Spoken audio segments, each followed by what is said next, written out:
नाज़रान मुंसिफ TV में आपका इस्तकबाल। आप देख रहे हैं खबर दिन भर। शुरुआत करेंगे हेडलाइंस के साथ। सुर्खियों को पेश करने में ताउन किया है डॉक्टर ऑर्थो ऑयल के साथ साथ डॉक्टर ऑर्थो कैप्सूल्स साथ लेना ना भूलें।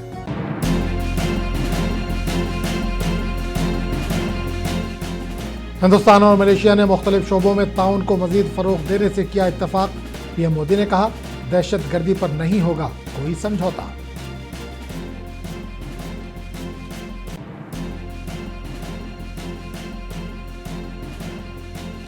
बाएं बाजू की इंतहा पसंदी के खिलाफ मरकज की हिकमत अमली के सामने आ रहे हैं नतायज। अमित शाह ने नक्सलिज्म के मुकम्मल खात्मे का दोहराया अज़्म।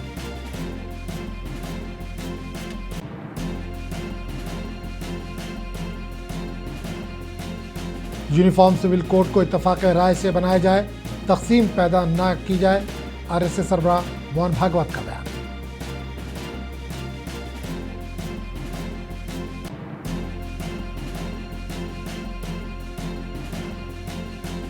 आसाम बीजेपी ने सीएम हेमंत बिस्वा शर्मा का मुतनाज़ वीडियो किया डिलीट। कांग्रेस ने करार दिया इश्तियाल अंगेजी कार्रवाई का किया मुतालबा।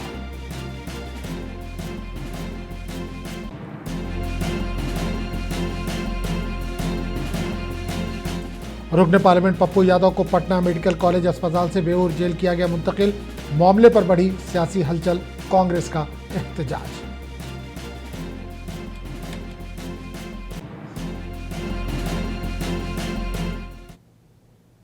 और अब खबरों की तफसील।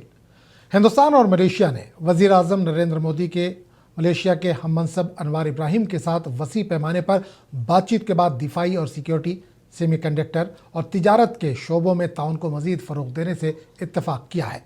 मीटिंग के बाद पीएम मोदी ने कहा कि हिंदुस्तान और मलेशिया के दरमियान खुसूसी ताल्लुकात हैं और दोनों फरीक मुख्तलिफ शोबों में अपने ताल्लुकात को बढ़ाने के लिए पुरअज़्म हैं। पीएम मोदी ने कहा कि दोनों फरीक इंसदाद दहशतगर्दी, इंटेलिजेंस शेयरिंग और मेरीटाइम सिक्योरिटी में ताउन को मजबूत करेंगे। इन्होंने कहा कि हम दिफाई ताउन को मजीद जामे बनाएंगे। पीएम ने इस बात का अदा किया कि दहशतगर्दी पर हिंदुस्तान का मौक़िफ़ पुख्ता है और इस पर कोई समझौता नहीं होगा। दो तरफा बातचीत के बाद जारी होने वाले मुश्तरका बयान में सरहद पार दहशतगर्दी के वाज़ेह तौर पर मज़म्मत की गई। दोनों रहनुमाओं ने इक़्तिसादी और तकनीकी ताउन के लिए एक वसी रोड मैप का खाका भी पेश किया।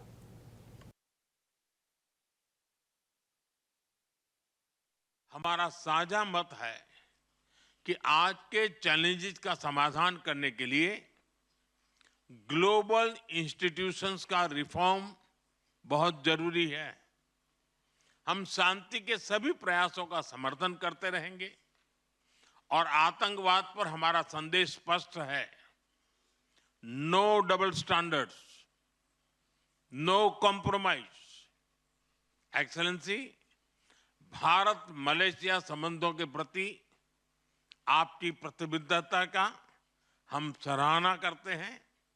आइए हम साथ मिलकर प्रॉस्परस मलेशिया का आपका सपना और विकसित भारत के हमारे संकल्प को साकार करें। भारत और मलेशिया के संबंध बहुत विशेष हैं। हम मेरीटाइम नेबर्स हैं। सदियों से हमारे लोगों के बीच गहरे और आत्मीय रिश्ते रहे हैं। आज मलेशिया भारतीय मूल की आबादी वाला दुनिया का दूसरा सबसे बड़ा देश है। हमारी सभ्यताएं, साझा सांस्कृतिक विरासत और लोकतांत्रिक मूल्यों से जुड़ी हुई हमारा साझा। तिजारत और सनत के वजीर पीयूष गोयल ने कहा कि अमेरिका के साथ तिजारती मुआहदे में किसानों और घरेलू सनत के मफादात को दरामदात में किसी भी नुमाया इजाफे से बचाने के लिए मुनासिब तहफ़्फ़ुज़ात मौजूद हैं। इन्होंने कहा कि अमेरिका के साथ तिजारती मुआहदा बिल आखिर हमारे किसानों की मदद करेगा। मरकजी वजीर ने कहा कि 18% टैरिफ की वजह से हिंदुस्तानी अशिया को अमरीकी मार्केट में मुसाबकती फ़ायदा हासिल होगा, क्योंकि चीन जैसे हरीफ ममालिक को 35% तक टैरिफ का सामना करना पड़ता है, जबकि दीगर ममालिक 19% से ज़्यादा महसूलात के ताबे हैं। So it's a lot of things which are yet to be brought in, and it cuts both ways. Yeah. I'm sure the United States would equally want to safeguard if we flood their market with something too much. So it's something which is a normal outcome of any negotiation. So it's work in progress, and we No, it's always there. there, Safeguards are always there. So it's something which, if anybody is trying to highlight, it's not in this two-page joint statement or trying to mislead the people saying there's still a lot of clarity required. It only reflects the ignorance of those people. And I think the people of India are very smart. They've seen Prime Minister Modi first as CM of Gujarat, 12 years now as PM of the country. Yeah. They've seen the 8 trade deals that he's done. By the way, not a single edit so far. In any of these 9 trade deals, not a single edit. Which could मरकजी वज़ीर दाखिला अमित शाह ने कहा कि बाएं बाजू की इंतहा पसंदी के खिलाफ मरकज़ की हिकमत अमली ने वाज़ेह नताइज देना शुरू कर दिए हैं और इन्होंने जोर देकर कहा कि 31 मार्च से पहले नक्सलिज्म का मुकम्मल खात्मा कर दिया जाएगा। अमित शाह ने ये रिमार्क्स हुकूमत की बताई गई डेडलाइन से चंद हफ्ते कबल रायपुर में एक आला सतही सिक्योरिटी जायजा इजलास की सदारत करने के बाद कहे। अब मैं माओवाद की समस्या की तरफ, माओवाद की समस्या को अगर हमने अच्छे तरीके से आकलन नहीं करेंगे तो भारत की भविष्य की पीढ़ियों के लिए हम गलत करेंगे। कुछ विचारकों ने एक भ्रांति फैलाई है इस देश में कि माओवादी समस्या विकास से जुड़ी हुई है, माओवादी समस्या लॉ एंड ऑर्डर का इश्यू है। ऐसा नहीं है। जब इस देश में माओवादी समस्या का उद्भव हुआ तो आज का उसका मुख्य क्षेत्र जो है तेलंगाना, महाराष्ट्र, छत्तीसगढ़, आंध्र प्रदेश और ओडिशा के सटे हुए जिले और विशेषकर हमारा बस्तर, पुराना बस्तर मतलब 8 जिले। जब माओवादी समस्या शुरू हुई तब 80 के दशक के शुरुआत में ये सभी के डेवलपमेंट के आंकड़े राज्य सरकार के गैजेटों में भी है, स्टेटिस्टिक्स में भी है। उस वक्त बक्सर से ज्यादा अविकसित देश के अंदर 100 जिले थे। मेरी बात ध्यान से सुनना, अगर माओवादी समस्या का मूल कारण विकास है तो माओवादी समस्या जब पनपी तब बक्सर से ज्यादा अविकसित 100 जिले देश में थे, 100 जिले। आरएसएस के सरबराह मोहन भागवत ने कहा कि यकसा सिविल कोड को सबको एतमाद में लेकर तश्कील दिया जाना चाहिए और इसे तकसीम नहीं होनी चाहिए। आरएसएस की 7 साला तकरीब के मौके पर मुंबई में एक प्रोग्राम से खिताब करते हुए मोहन भागवत ने कहा कि यकसा सिविल कोड पर उत्तराखंड में 3 लाख तजावीज़ दी गई और तमाम स्टेक होल्डर्स से बात करने के बाद ये एक्ट पास किया गया। तो यूनिफॉर्म सिविल कोड पूरे देश को एकात्म बनाने के लिए बहुत अच्छा उपकरण है और इसलिए जब यूनिफॉर्म सिविल कोड लाएंगे तब आपस में झगड़े नहीं करने चाहिए।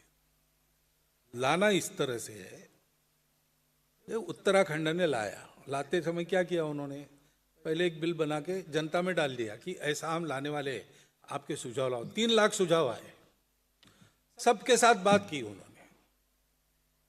और इतना व्यापक संवाद होने के बाद फिर उन्होंने बिल लाया। ऐसी प्रक्रिया के साथ अगर कोई सिविल कोड आता है तो अच्छा है। ऐसा कोई एक कोड बन सकता है, स्वीकार होता है, क्योंकि लागू होने के बाद पालन करने की समस्या है। कानून में कोड आ गया इसलिए वो स्थापित हो जाता, ऐसा नहीं होता है। लोग स्वीकार करते, पालन करते, तब होता है। तो लोगों की मानसिकता पहले बनाए। आसाम बीजेपी अपने सोशल मीडिया हैंडल पर पोस्ट की गई एक वीडियो की वजह से तनकीद की ज़द में आ गई है, जिसमें वज़ीर आला हेमंत बिस्वा शर्मा को राइफल थामे और मुसलमानों पर गोलियां चलाते हुए दिखाया गया। इस वीडियो को बीजेपी के एक्स हैंडल पर पॉइंट ब्लैंक शूट कैप्शन के साथ पोस्ट किया गया था और इसमें सीएम को गोलियां चलाने की फुटेज दिखाई गई थी और मुसलमानों की नुमाइंदगी करने वाले लोगों की AI से तैयार करदा तस्वीर शामिल थी। बाद में बीजेपी ने इस पोस्ट को डिलीट कर दिया। इस वीडियो पर सियासी पार्टियों ने शदीद रद्दमल का इजहार किया। तृणमूल कांग्रेस एमपी सागरिका घोष ने इसे शर्मनाक करार दिया और यूएपीए के तहत बीजेपी के खिलाफ कार्रवाई का मुतालबा किया। इन्होंने इस अमल को तशद्दुद भड़काने के मुतरादिफ करार दिया। टीएमसी लीडर कुणाल घोष ने एसआईआर अमल पर तबसरा करते हुए कहा कि ममता बनर्जी ने शुरू से कहा था कि एसआईआर के लिए दी गई मुद्दत काफी नहीं है। इन्होंने कहा कि अब खुद इलेक्शन कमीशन कह रहा है कि इस मुद्दत में तौसी होनी चाहिए। ये तो पहले से ही सबको समझना चाहिए था कि जिस शॉर्ट टाइम में अनप्लान्ड वे से ये बीजेपी के इंस्ट्रक्शन में इलेक्शन कमीशन जो टाइम फ्रेम किया था वो इनफ नहीं है। तो आज तो वही साबित होता है। जब तृणमूल कांग्रेस ने बोला था, ममता बनर्जी जी ने बोली थी, तो तब तो ये लोग नहीं सुना। आज खुद इलेक्शन कमीशन उसको बोलना पड़ रहा है कि ये टाइम काफी नहीं है, ये एक्सटेंड करना चाहिए। तो पहले से ही तृणमूल कांग्रेस लीडर और हमारा सुप्रीमो ममता बनर्जी जी जो कह रही थी, तो आज तो वही हो रहा है और वो प्रूफ हो जा रहा है कि इलेक्शन कमीशन का टाइम फ्रेम वो पूरा अनसाइंटिफिक था और अनप्लान्ड था और भाजपा का इंस्ट्रक्शन में वो ऐसे तरीके से किया, पूरा हैरान कर दिया, हैरासमेंट कर दिया, मौत का मिছিল बना दिया। तो ये तो रिस्पॉन्सिबल है, ये तो पहले से ही समझना चाहिए। तमिलनाडु के वज़ीर आला एम.के. स्टालिन ने इतवार के रोज़ वज़ीर आज़म नरेंद्र मोदी को ख़त लिखा जिसमें इनके फौरी मुदाखलत की दरख्वास्त की गई है कि वो वजारत रेलवे को मतलूबा फंड्स जारी करके रियासत में मंजूर शुदा प्रोजेक्टों को तेज़ करने और इल्तवा में रखे हुए प्रोजेक्टों को बहाल करने की हिदायत करें। स्टालिन ने इस बात पर रोशनी डाली कि रेलवे के कई अहम मनसूबों की पेशरफ्त में वजारत रेलवे की जानिब से फ़ंड्स जारी करने में ताख़ीर और इनफरादी मनसूबों के लिए जुज़वी फ़ंड्स की फराहमी से काम में रुकावट पैदा हो रही है। स्टालिन ने कहा कि ताख़ीर की वजह से मुतासरा ज़मींदारों के लिए तवील गैर यकीनी सूरत हाल की कैफियत पैदा कर दी है। तमिलनाडु के वज़ीर आला ने वज़ीर आज़म पर जोर दिया कि वो इस बात को यकीनी बनाए कि मंजूर शुदा मनसूबों के लिए फ़ंड्स मुकम्मल तौर पर और तरजीही बुनियादों पर जारी किए जाएँ।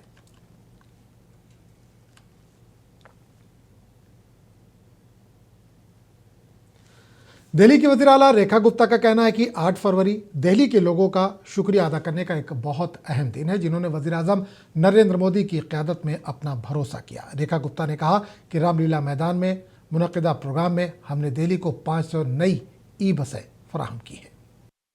देश के प्रधानमंत्री नरेंद्र मोदी जी के नेतृत्व में जताया और दिल्ली में 48 विधायक भारतीय जनता पार्टी के बना करके विधानसभा में भिजवाए। आज ये रामलीला मैदान में हमारा ये कार्यक्रम जिसमें हमने दिल्ली की जनता को 500 नई ईवी बसेस दी, जिससे हमारा दिल्ली में ईवी बसेस का जो फ्लीट है वो 4000 तक पहुंच गया है, जो कि पूरे देश में किसी भी राज्य से अधिक है। एमसीडी में अपोजिशन लीडर अंकुश नारंग ने रेखा गुप्ता पर एमसीडी कमिश्नर के माली इख्तियारात को 5 करोड़ से बढ़ाकर 50 करोड़ रुपए करने पर सवालात उठाए। उन्होंने कहा कि एमसीडी को गैर कारकर्द करने की कोशिश की जा रही है। देखिए, दिल्ली की मुख्यमंत्री रेखा गुप्ता जी का प्रयास है कि एमसीडी डिफंग हो जाए और एमसीडी को वो अफसरों से चलाना चाहती हैं, यानी कि निगम आयुक्त से चलाना चाहती हूं, जो कि बड़ी शर्म वाली बात है। आज एमसीडी एक्ट ये बताता है, सेक्शन 202 सबसेक्शन सी, कि कमिश्नर की पार 5 करोड़ तक की है और 5 करोड़ से ऊपर अगर उसे कोई भी प्रस्ताव लाना है तो वो स्टैंडिंग कमेटी में लाना पड़ेगा। स्टैंडिंग कमेटी पास करेगी तो एमसीडी के सदन में जाएगा, यानी कि हाउस में जाएगा, वो अप्रूवल मिलेगा तो कमिश्नर वो पैसे खर्च सकता है। लेकिन इसको 50 करोड़ कर देना और बिना एमसीडी एक्ट के अंदर संशोधन कर देना, ये एक एडमिनिस्ट्रेटिव ऑर्डर है और एक लोकतंत्र की हत्या करने का प्रयास है। आज़ाद रुकने पार्लियामेंट पप्पू यादव को 1995 के जालसाजी के केस में गिरफ्तार किए जाने के बाद पटना मेडिकल कॉलेज अस्पताल से बेऊर जेल मुंतकिल किया गया। पप्पू यादव की गिरफ्तारी से बिहार में सियासी हलचल मच गई है। मुख्तलिफ गोशों से पप्पू यादव की रिहाई का मुतालबा किया जा रहा है। अपोजिशन लीडर तेजस्वी यादव भी पप्पू यादव के दिफा में सामने आए। तेजस्वी यादव ने कहा कि आमरीत चल रही है, बेगुनाहों को सजा दी जा रही है और मुजरिमों को तहफ़्फ़ुज़ मिल रहा है। एकदम साफ तौर पर जिस तरह से प्रशासन ने जबरदस्ती उठाकर लाने का काम किया है, माननीय न्यायालय के आदेश को उल्लंघन है। उन्होंने साफ तौर पर आदेश जारी किया था कि ये पीएमसीएच में इलाजरत रहेंगे, इनकी तबीयत ठीक नहीं है। उनके सारे रिपोर्ट्स को देखकर उन्होंने लिखा है और ये दोबारा फिर यहीं से न्यायालय आएंगे, इनको सोमवार को सुनवाई करेंगे। लेकिन उस सभी आदेश को ताक पर रखकर और जबरदस्ती डिस्चार्ज करवा के और आदरणीय नेताजी को यहाँ लाया गया है, क्योंकि राज्य सरकार कहीं ना कहीं पूरी तरह से अब और भी घबरा चुकी है कि नीट छात्रा का जो मामला है ये कहीं ना कहीं और बड़ा तूल पकड़ता जा रहा है और पप्पू यादव जी को बाहर रहने से ये बिहार सरकार के निकम्मेपन का कहीं ना कहीं उजागर हो जाए और ये परत दर परत उनको और इसमें पता नहीं किसको बचाना चाहती है बिहार सरकार, ये तो साफ आगे चल के देखा जाएगा। लेकिन अभी पप्पू यादव जी के साथ जो हुई ये उस दिन से भी सबसे बड़ा निंदनीय और दर्दनीय घटना है, क्योंकि पटना में कांग्रेस कारकुनों ने रुकने पार्लियामेंट पप्पू यादव की गिरफ्तारी के खिलाफ शदीद एहतजाज किया। मुजाहिरीन ने वज़ीर आला नीतीश कुमार का अलामती पुतला नजर आतिश किया। मुजाहिरीन ने पप्पू यादव की रिहाई की मांग की।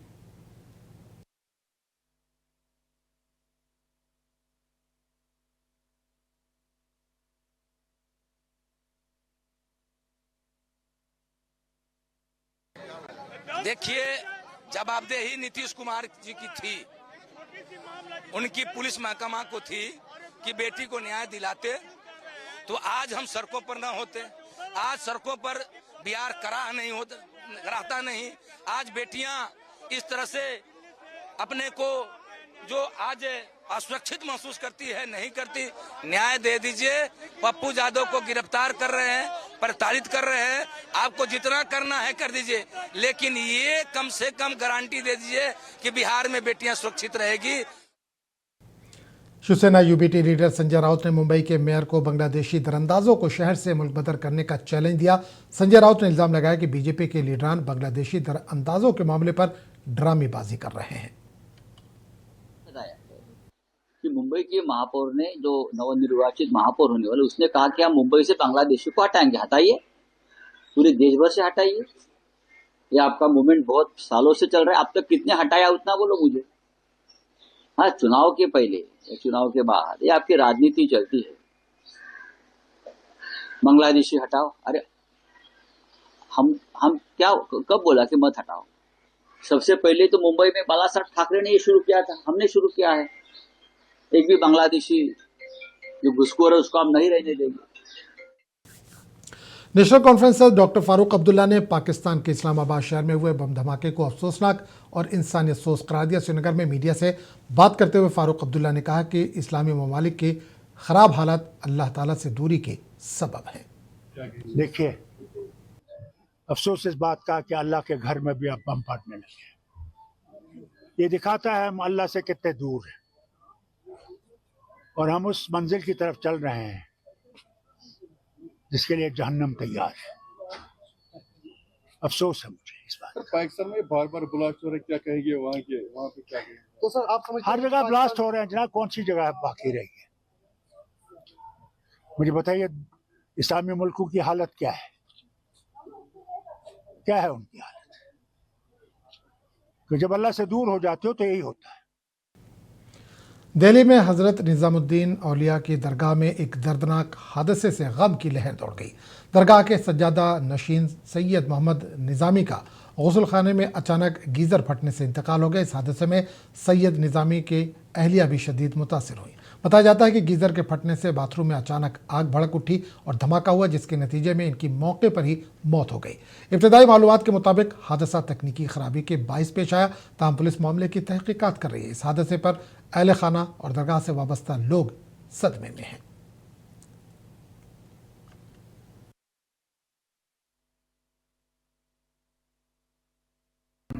जी क्या कहेंगे, क्या हुआ था आज? वो सब जो है साउथ से काफी लोग आ रहे हैं, इनके जो चहते थे, क्या कहेंगे? अल्फाज नहीं है कुछ बोलने के लिए इस वक्त में मेरे पास। जो हादसा हुआ है अल्लाह उनकी मग़फ़िरत फरमाए। हमारे बहनों ही थे सैयद मोहम्मद निज़ामी साहब सज्जादा नशीन दरगाह हज़रत निज़ामुद्दीन औलिया। ऊपर वाले ने इतना ही वक्त लिखा था। सब लोगों को दुआ करते हैं कि अल्लाह सब्र अता फरमाए। और आज मगरिब की नमाज के बाद तदफीन है, सब लोग शिरकत फरमाएँ और उनकी मग़फ़िरत के लिए दुआ करें। ये कहाँ पर होगा? ये दरगाह हज़रत निज़ामुद्दीन औलिया में नमाज जनाजा होगी और ख्वाजा हॉल के अंदर नमाज जनाजा के बाद तदफीन का इंतज़ाम किया है। और क्या हुआ था कल शाम को? ये अभी इन्वेस्टिगेशन चल रही है, अभी पता चल जाएगा क्या हुआ था। बेसिकली आग लग गई थी घर में शॉर्ट सर्किट होने की वजह से, उसकी वजह से धुआं भरने की वजह से उनकी सांस लेने में प्रॉब्लम हो रही थी। तो बाथरूम के अंदर वैक्यूम बनने से दरवाज़ा बंद हो गया था। दरवाज़ा दिल्ली पीरागढ़ी फ्लाईओवर पर एक कार में 3 लोगों की लाशें मिली हैं। पुलिस और फॉरेंसिक टीमें वाक़े की तहकीकात करें। फायर ब्रिगेड को एक लावारिस कार की इतला मिली। जब टीम जाए वक़ू पर पहुंची तो इन्होंने कार में 3 अफराद को मुर्दा पाया। कार से मिलने वाले 3 लाशें 2 मर्द और 1 खातून की हैं। खुदकुशी का शुबा जाहिर किया जा रहा है क्योंकि लाशों पर जख्मों के कोई निशान नहीं है। तमाम कीमती सामान मौजूद है। मरने वालों की शनाख्त 62 साल रणधीर, 42 साल शिव नरेश और 40 साल लक्ष्मी के तौर पर की गई है। पुलिस मामले की तफ्तीश कर रही है। अमरीकी सदर ट्रंप की जानिब से गुज़िश्ता जुमा मस्कत में होने वाले अमरीकी ईरानी मुज़ाकरात को अच्छा करार दिए जाने के बाद ईरानी सदर ने कहा कि ईरानी अवाम एहतराम का जवाब एहतराम से देते हैं और ताकत की ज़बान में दी जाने वाली धमकियों को कबूल नहीं करते। इन्होंने इतवार को तेहरान में एक फोरम से खिताब के दौरान इस बात पर जोर दिया कि जौहरी मामले पर अमेरिका के साथ होने वाले मुज़ाकरात एक कदम आगे की जानिब है।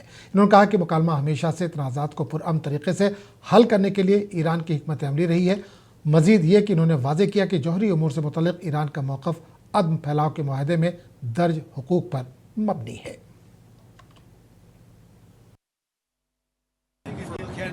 Well, you have to get in position. We have plenty of time. If you remember Venezuela, we waited around for a while, and we're in no rush. We have, very good talks going with Iran. We have very good talks going with Russia and Ukraine. We're doing a lot of good talking, and I think we had the results today. Were with Iran. It was a meeting. We're going to meet again.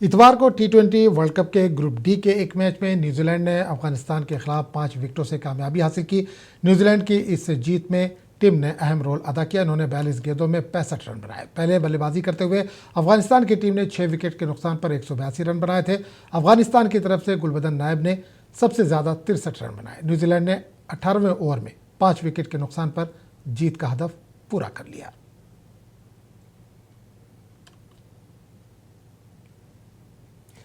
ICC T20 के group C के match में England ने नेपाल को 4 रनों से हरा दिया। England ने पहले बैटिंग करते हुए नेपाल के सामने 185 रनों का हदफ दिया था। इंग्लैंड की तरफ से जैकब ने निस्फ सेंचुरी स्कोर की। नेपाल के बल्लेबाजों ने भी जीत के हदफ को हासिल करने के लिए अपनी जी तोड़ कोशिश की। ताहम मुकर्ररा 20 ओवर में 6 विकेट के नुकसान पर 180 रन ही बना सकी। लोकेश बाम ने 20 गेंदों में 39 रन के इनिंग खेलते हुए अपनी टीम को जीत के करीब पहुंचा दिया था, लेकिन 4 रन के फर्क से टीम को शिकस्त का सामना करना पड़ा।